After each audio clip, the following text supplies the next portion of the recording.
I struggled preparing this talk and also writing the book. Nobody wants to think about our overwhelming problems, and I want every single person here to be happy and have a good experience when you're listening to me. And with this topic, it's a real challenge to make that happen. So I'm gonna start with the most difficult material. I'm gonna move through it quickly into more heartening information. So please stay with me. There's gonna be a turning. And I pretty much guarantee you'll leave feeling good, but you won't start out feeling good. I just want to give you a little warning about that. Isaac Denison wrote, "All sorrows can be born if put into a story." So I'm going to start by telling you a little about my story. In the cataclysmic summer of 2010, I experienced what environmentalists call the oh shit moment. At that time, the Earth was experiencing its warmest decade, its warmest year, and the warmest April, May, and June on record. Our planet and all living beings seemed to be literally gasping for breath. And in July of that year, I read Bill McKibben's book, Earth, E-A-A-R-T-H, in which he argues that the Earth, as we used to know it, has already vanished. He postulates that we now live on a new planet, Earth, with a rapidly changing ecology, and he argues that without immediate action, our familiar ways of life will disappear, not in our grandchildren's adulthoods, but in the lifetimes of middle-aged people, us, here today. He writes, "We don't have 50 years to save the environment, we have the next decade." Now, none of my experiences had quite prepared me for the bleakness of Earth. I couldn't stop reading it. I read it in about 2 days, actually. And when I finished it, I felt shell-shocked. For a few days, all I could experience was despair. Everything just felt helpless and hopeless and over. During this time, 3 of my grandchildren came to visit. As we picked raspberries, I thought about all the care we lavish on these children in our family. We make sure they eat healthy foods and brush their teeth with safe toothpaste. We treat and examine every little bug bite or scratch. And yet we, and by we, I mean all the grandparents in the world, including myself, hadn't worked hard enough to secure them a future with clean air and water and diverse, healthy ecosystems. Had we been in a trance? That summer, when I listened to friends talking about ordinary, mundane details of life, I wanted to shout at them, "Wake up, please wake up. Matters are urgent. We have to do something now." But after years of being a therapist and a mother, I have learned that shouting "wake up" does not work. In fact, that was one of my most dispiriting realizations. I wanted desperately to preserve the world I loved, but I didn't even know how to talk about this with my children, my adult children, and my closest friends. I knew I had to find a way out of my state of mind. I couldn't survive with all that awareness every minute, but I couldn't forget what I now knew. We have a little 3-year-old grandson, Coltrane, named after John Coltrane. And he likes to play monsters, and he likes to get kind of scared. But when he gets too scared, he says abracadabra. And whatever we're doing to scare him, we just wilt away. So he can be scared, but he can stop it, abracadabra. And you know what I wanted to say, abracadabra? I've had enough. Just disappear a little bit, reality. You're just too scary for me. What pulled me out of my despair was the desire to get to work. I didn't know what I was going to do. I felt virtually unqualified for everything involving the environment, but I knew I had to do something.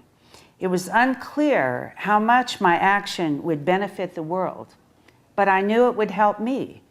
I've never been able to tolerate stewing in my own anxiety, and action has always been my healing tonic. It's always been what I've done to feel better, go to work. So I invited a group of friends over to my house to discuss what we could do.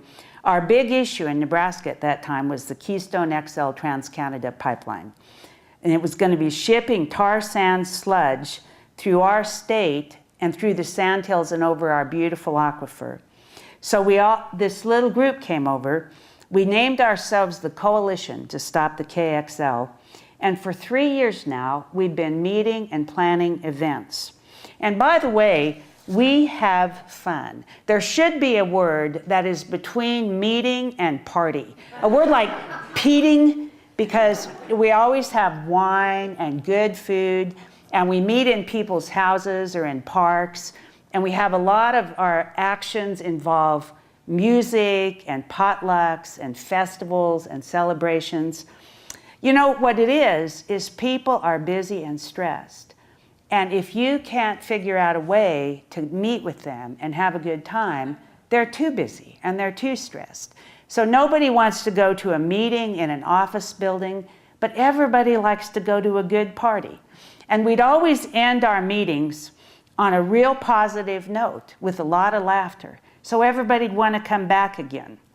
If you want to discover how the world works, try to change it, especially if the changes involve confronting the fossil fuel industry.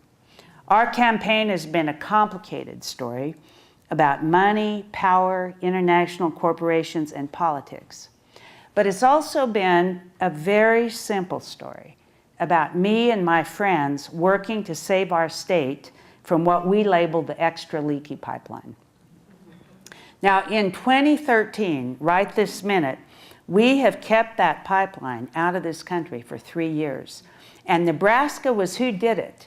My friends started doing some things with some other people. We started doing things together. We started doing little educational forums and having meetings with legislators and meetings with our newspapers and so on. And Jim and I went back. There was a wonderful march. It was the biggest environmental march in history in Washington, D.C., February 17th. Any of you back at that march? We went back to that march with 150 Nebraskans. We have gone from being a red state that didn't believe in global climate change to really changing the consciousness in our state. Anyway, 150 of us went back to this march. And Jim and I were invited to an NRDC, National Resource Defense Council, brunch, and Van Jones spoke there. Van Jones was in the cabinet was in office when Obama made this decision, first time in the history of this country to veto intercontinental pipeline. And he said, that pipeline was a done-diddy deal, and you Nebraskans stopped it. And he looked at our group. So we know we stopped that pipeline. Now, sometime this fall, President Obama is going to make a decision about that permit, and we're still working. John Hanson, head of the Farmers Union, said, working for a cause is not like planting corn. You don't throw some seeds on the ground and walk away. It's like milking cows, something you do over and over again and you can't ignore. But here's what I want you to know. The most important thing I learned from being in this little coalition is if you believe you have no power, it's a self-fulfilling prophecy, and you have no power. If you decide to act as if you have power, you can create power for yourself out of thin air. It's pretty amazing what we experienced. And we're still doing all kinds of things, and we try to make them funny and fun. For example, one of our big things right now is we've got a website, the Grandmother's Apple Pie Brigade. And we bake apple pies, and we use those to leverage press conferences. We reward people who are good stewards of the earth. We show up and give them to people who aren't educated about climate change and thank them in advance for reading some science and boning up a little bit so they have a little more educated attitude. And we also have started something we're calling rocking chair actions, where we encourage people, don't just do something, sit down and rock. And we're going to encourage people to rock for a sustainable future all over the country. So we try to have a good time. The main thing I want to say, too, is no matter what President Obama decides this fall, it's not over. It's not over until we give up. And we're not going to give up. So it won't be over, no matter what a president decides and where he is. Now, I want to tell you a little story about why this matters so much to me. So I mentioned these 3 grandchildren that came in to pick raspberries. They live in a little town about 90 miles from Lincoln. And one year, we went out to watch the Perseid meteor showers, which just happened with these children. We go out, we're along a riverbank, and at that time, they were 8, 6, and 4. Kate is 8, Aiden is 6, Claire is 4. So they all have a different attitude toward watching falling stars. Kate has seen falling stars. So she is like blasé. Nana, I've seen falling stars. Don't get excited. I've seen them, you know. So Aiden is lying by me on this blanket, and he goes, Nana, I will always remember I was by you when I saw my first falling star. Very nice. And Claire really wants to see a falling star, but she's 4 years old, and she never looks at the sky. So every time there's a falling star, she goes, I didn't see it. Well, Claire, you have to stop chasing frogs if you want to see a falling star. But on our way back to their little town, Aiden is in the back seat in his car seat. And he goes, we come up abreast a hill, top of a hill, and he goes, Nana, look at my beautiful city. Well, there's only about 800 people in his beautiful city. And so I say, Aiden, your little town is really pretty tonight with all these lights sparkling. It's really pretty. And he's real quiet for a minute. And he said, Nana, Central City is big to me, but it's small to the rest of the world. That's when he understood point of view. And I tell that story because that's exactly how I feel about President Obama and TransCanada. Aiden may be small to them, but he's big to me, and I'm going to take care of him. That's my job, to take care of that child and the other children that are in my family.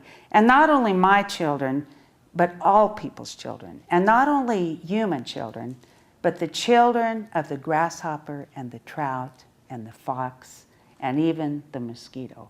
That's all of our job, to take care of all those children. So anyway, life is very stressful right now. We're all bombarded by too many choices, too much information, too much complexity. Our problem-solving abilities as humans, our communication and coping skills have not evolved quickly enough to sustain us in the world we're in right now. We have Paleolithic arousal systems, Neolithic brains, medieval institutions, and 21st century technology. And none of us can figure out how to work with this mix. It's a real difficult mix to make work. So we experience our own pain. We also experience the pain people and animals are suffering all over the earth. Joanna Macy calls this pain planetary anguish. We want to help, but yet we all feel we have enough on our plates without taking on melting polar ice caps or dying oceans. When I was riding the green boat at one point, we'd had a rough week around our house. I'd been reading all this research from the various scientists, and we'd had lightning had struck a tree that fell on our air conditioning unit, knocked out our air conditioning. Our refrigerator wasn't working very well. Our water heater went kaput. And so one night, Jim invites me to sit and have a glass of wine with him before dinner. And I say, okay, I will, if we don't have to talk about the state of the planet. And he goes, I don't even want to talk about the state of our appliances. And we all feel that way, but no, I can't take anymore, you know? Anyway, so we have our individual reasons for pushing back this information. But we also have cultural reasons. You know, this denial that we're witnessing around these issues, it's not a kind of passive denial. It doesn't come from apathy or ignorance. It's an active process. What looks like apathy is a mix of powerful emotions, and the apathy masks our despair. Kari Norgard writes, the denial of global warming is socially constructed. In America, it's almost as if relevant information is classified. Our policy toward the devastation we face is, don't ask, don't tell. The best book I read that helped me understand this silence around this urgent issue was a book by Stanley Cohen called States of Denial. And he wrote it about Germany during the Holocaust and how people did not talk about what was going on. And he said that this state, he calls it knowing, not knowing. And it arises in traumatic situations that are too horrible to admit and yet too present to totally ignore. And he actually has a term for it called willful ignorance, which I think is a very good term for what we're experiencing. I think that's the state we're in. Even the manner in which our country discusses this is extremely odd. We don't talk, for example, about believing in the laws of aerodynamics, the DNA code, or faraway galaxies. And by now, the evidence for global climate change is solid. The scientific community is essentially united. And yet we speak about it as if we're talking about the Loch Ness Monster or extraterrestrials. Whoever doesn't want us to talk about this has been extremely successful in diverting the whole debate to whether or not we believe in climate change. What a crazy topic. So, you know, when I wrote Reviving Ophelia, one of the reasons I did it is because our cultural understandings about what was happening didn't match my felt sense and my own intellectual understanding of what was happening. The scripts were so disparate, and I wanted to try to figure out what is this big gap between what I know and what the culture is saying. It's the same way with this. There's an enormous gap. And this book, I'm hoping, starts a new conversation. That's a very ambitious hope, but that's what I hope. Now, all cultures have rules about what can and can't be acknowledged, and I think now's the time to tell a joke about this. Here's a joke about two KGB men in the Soviet Union. They're walking down the street. This is during the worst of the Stalin era. And one of them says to the other, "What do you think of this system?" And the other KGB man goes, "I don't know. I probably think about it about the same way you do." And the first guy goes, "In that case, I'm going to have to arrest you." That's kind of how it is. And you know this. If you try to bring this topic up, you are a pariah. It is as taboo as anything you can talk about. And I don't judge the people who don't want to talk about it, because we do not have yet the vehicles of conversation to have a decent political conversation. We in this room have to create ways to talk about this and leave feeling good and empowered and ready to go to work. We have to make those up. That's our job in this room. Now, we cannot solve a problem we cannot face. But with awareness, everything is possible. James Baldwin had a good line about this. He said, "Not everything that is faced can be changed, but nothing can be changed that is not faced." We are all in the same generation. Whether we're my 3-year-old grandson or me, 65, whether we live in Belarus or South Africa or Boulder, we're in generation 1. And we all have the same urgent problem we need to work on together. Now, once we face these hard truths with clarity, we can begin a process of transformation that we could call it the alchemy of healing.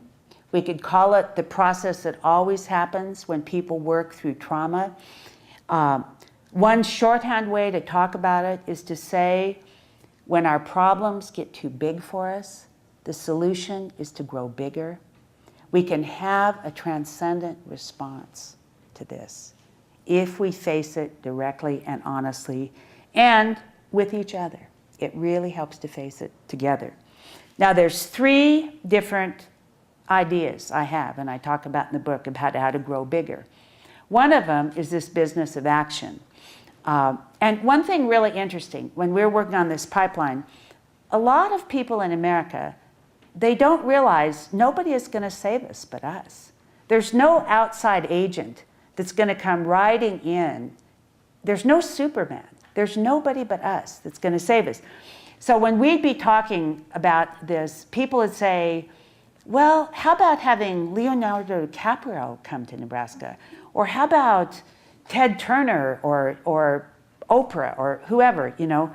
And we learned to say to people, we're talking to you. We're talking to you. We want you to help us. You save us. You join us, and we'll save each other. Or people would say, has anybody thought about doing this? Or would somebody in your group want to do this? And we'd go, how about you do it? And we'll help you. We want you to do it. So all it really takes to have an event is one person and one plan. You know, it can be one person, one plan, and a rocking chair, and you have a rocking chair event. It could be two people. All you have to do to form a group, two people sit in a coffee shop and decide to stage an action, and you've got a group. It's incredibly simple to get going. One of the things people really need is actionable intelligence. Enormous amount of the information we get, it does nothing but make us feel whipped. Weak, whipped, disempowered, and losing. So one of the real tricks is figuring out a way to talk to people about a problem and immediately couple that with, if you care about this, here's what you can do. Here's something you can do right now if you care about this. And I actually don't make an argument that our actions will save the planet, because nobody knows whether we can save the planet or not. I make a mental health argument for action. I say, if you act, you will feel better. Because the people I know in this country are happiest are the people who are actually working with other people to make something good happen. And the smallest things can make a difference. Like I had this friend, Kelly, she just made this idea up. She'd read something about monarchs and how they're a very stressed population right now, and they need a lot of milkweed. And she's saying, we don't have enough milkweed in this country. There's also another a fritillary butterfly that needs a lot of prairie violets. I just heard about this butterfly this week out on a prairie in Nebraska. Anyway, Kelly's idea was, where could we plant milkweed all over the place? Where is there in this country that could plant a lot of milkweed without any cost really to anybody? Graveyards. Graveyards. So she wrote an op-ed for the Des Moines Register. And she made a little YouTube video about if you have a gravesite. She bought a gravesite for herself and planted some milkweed on it. So she could make a little video of her gravesite with milkweed on it. Plant some milkweed on it. If there's some kind of area in a graveyard that's not used, put some milkweed on it so butterflies can live there until you need it for something else.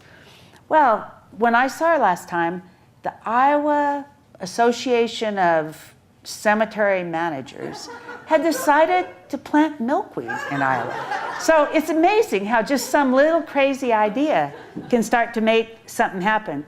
My advice for you is, if you're thinking, what can I do? Here's how to think about it. What would I love to do? What is my passion? What is it I really enjoy?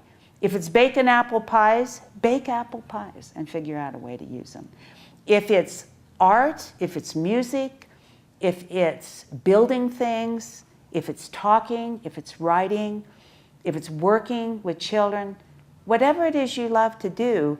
Margaret Mead had this line, the ideal culture has a place for every human gift. I think the ideal movement has a place for every gift. One thing I like about that Keystone XL pipeline, it is potentially 3,000 miles long. That means we have 3,000 miles of opportunity for community organizing. We can just do a ton of work along that pipeline corridor. Fracking, same thing. Fracking happens in your hometown. You can do something about fracking here in Boulder. It's nearby. It's a nearby issue. Another antidote to despair is amazement and bliss.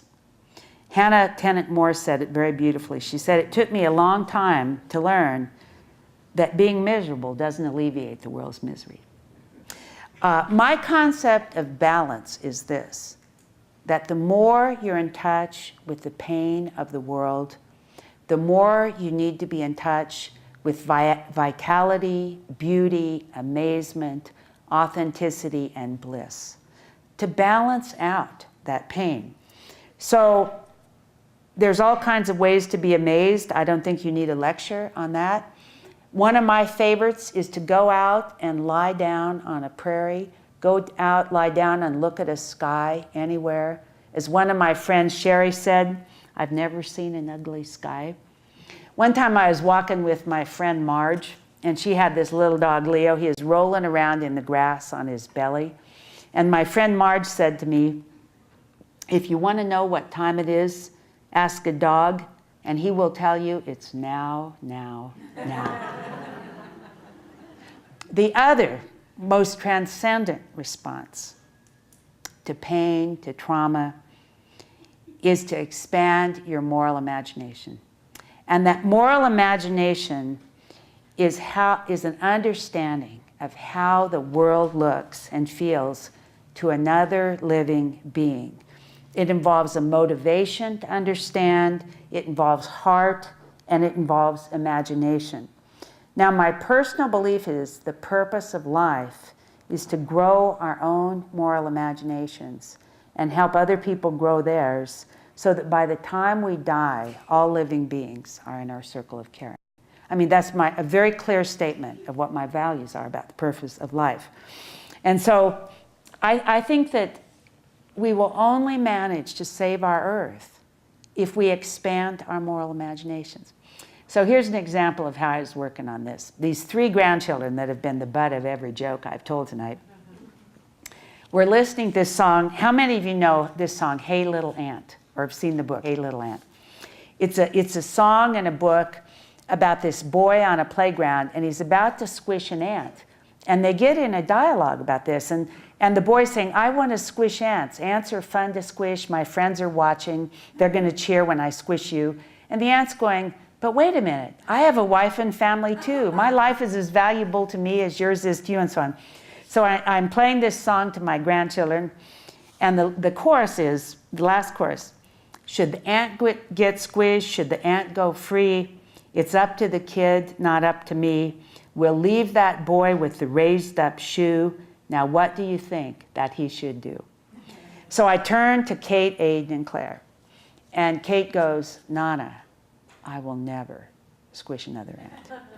And Aiden, Nana, I will never hurt an ant again if I can help it.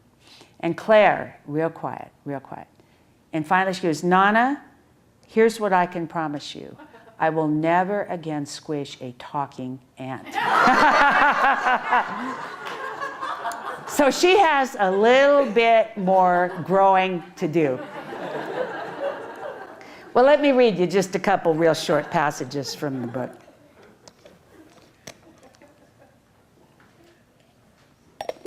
I write a lot about children in this book. It's really, children are very important to me. Okay, this is from the bliss chapter.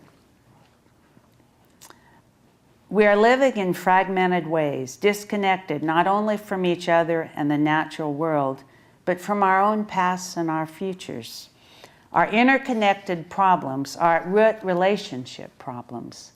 We have a disordered relationship with the web of life.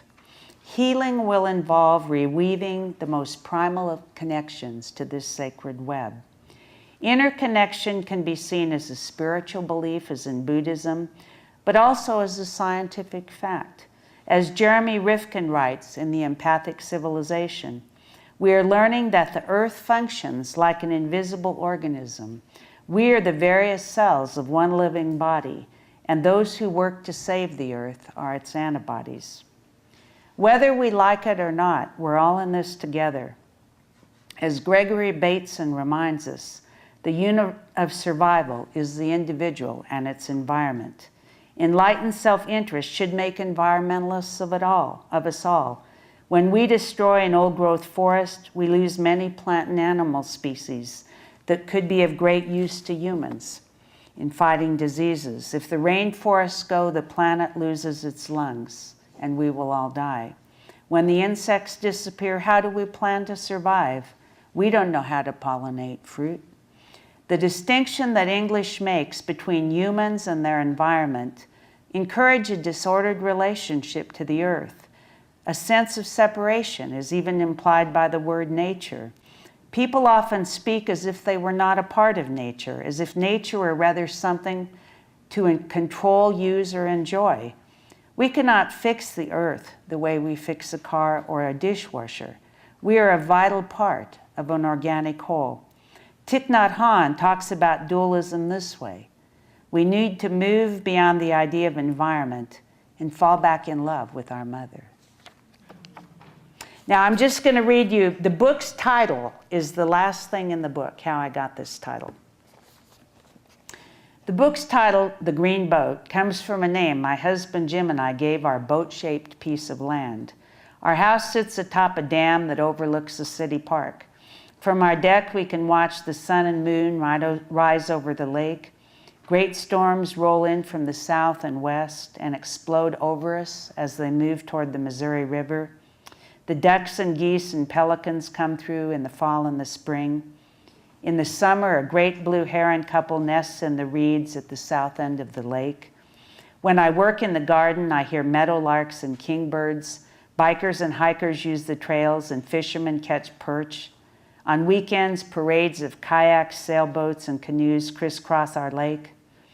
On snowy nights, a red fox comes to hunt on our dam. He looks as if he is dancing out there.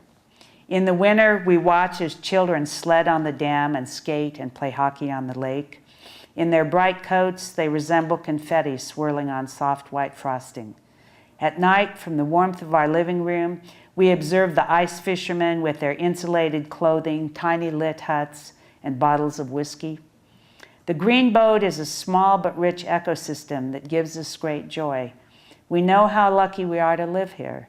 Jim and I try to share this good place with others, so it's not just our boat, but rather the communal property of everyone.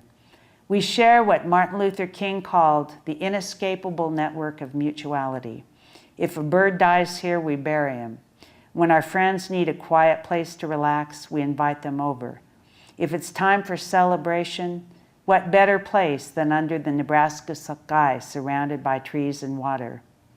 Most of us take care of what we love, and we grow to love what we take care of.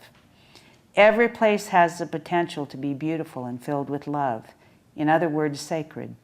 Our blue, gold, and green planet is indeed a Noah's Ark of sorts, with over 7 billion people and billions more plants and animals. If we don't sail carefully and tend to those on board, we will perish. If we manage to keep our boat afloat, our world can sail on, not as it is today, but in a more joyous, peaceful, and beautiful way. In our great hominid journey, nobody knows what time it is. We could be at the end, or we could be at the beginning of a great and glorious turning toward reconnection and wholeness. We are not without resources. We have our intelligence, our humor, our compassion, our families and friends, and our ancestry of resilient hominid survivors. We can be restored, especially if we do this work together. Thank you. That's it. Thank you. Thank you. Thank you. Thank you. Thank you. Thank you. Thank you.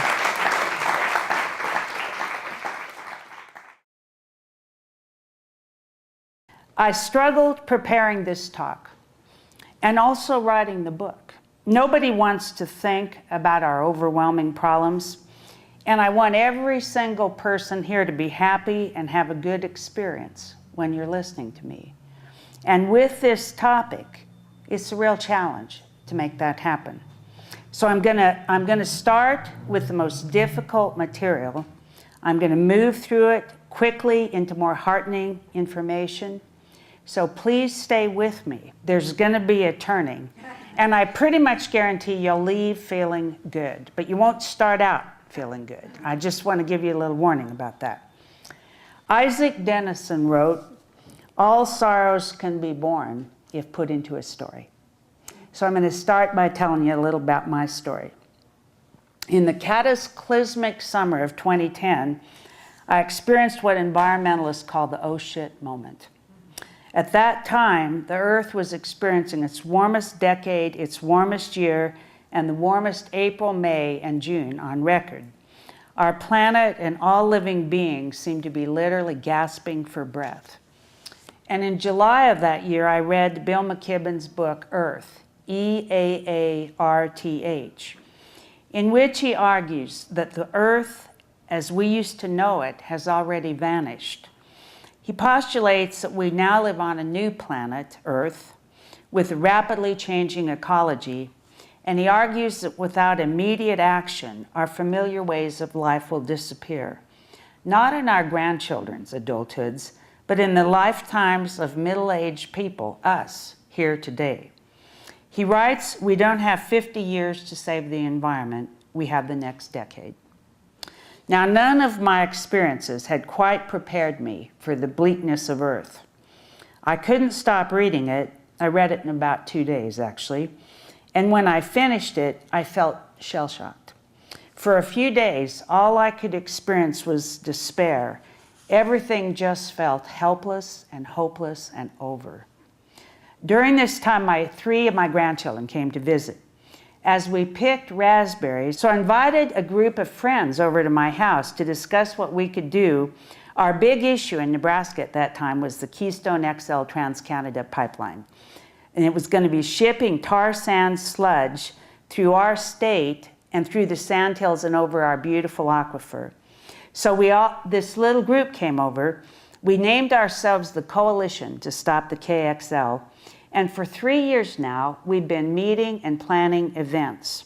And by the way, we have fun. There should be a word that is between meeting and party. A word like peating, because we always have wine and good food, and we meet in people's houses or in parks, and we have a lot of our actions involve music and potlucks and festivals and celebrations.